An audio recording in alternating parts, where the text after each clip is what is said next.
Easy and கொஞ்சம் டேஸ்டியான dinner எப்படின்னு பார்க்கலாமா? கொஞ்சம் மஷ்ரூம் கிரேவி வச்சுக்கலாம். அதுக்கப்புறமா பூரி வந்துட்டு மாவே பிசையாமல் போடலாம். எப்படி போடலான்னு பார்க்கலாமா? கொஞ்சமாக சோம்பு போட்டு தாளிச்சுக்கோங்க. அதுக்கப்புறமா வெங்காயம், சின்ன வெங்காயம் இல்லை பெரிய வெங்காயம் எதுனாலும் சரி போட்டுட்டு நல்லா வதக்கி விட்டுக்கோங்க. வெங்காயம் நல்லா வதங்கினதுக்கப்புறமா இஞ்சி பூண்டு பேஸ்ட் போட்டுக்கோங்க. இஞ்சி பூண்டு பேஸ்ட்டோட பச்சை வாசனை போனதுக்கப்புறமா தக்காளி போட்டுக்கோங்க. தக்காளி நல்லாவே கரைஞ்சிடணும். அது கரைஞ்சதுக்கப்புறமா மஷ்ரூம் சேர்த்துக்கோங்க.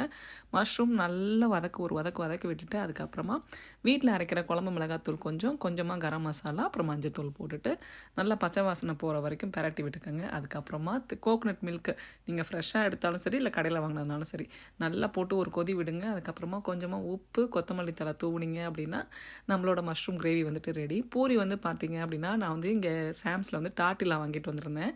ஸோ இன்றைக்கி அதை தான் பொரிக்க போகிறேன். இது ரொம்ப டேஸ்ட்டாக இருக்குங்க. நம்ம சோலை பட்டூரா சாப்பிடுவோம் இல்லையா, அதே மாதிரி இருக்கும். ஆனால் ரொம்ப நல்லதில்லை. கொஞ்சம் அப்பப்போ மட்டும் சாப்பிடுங்க.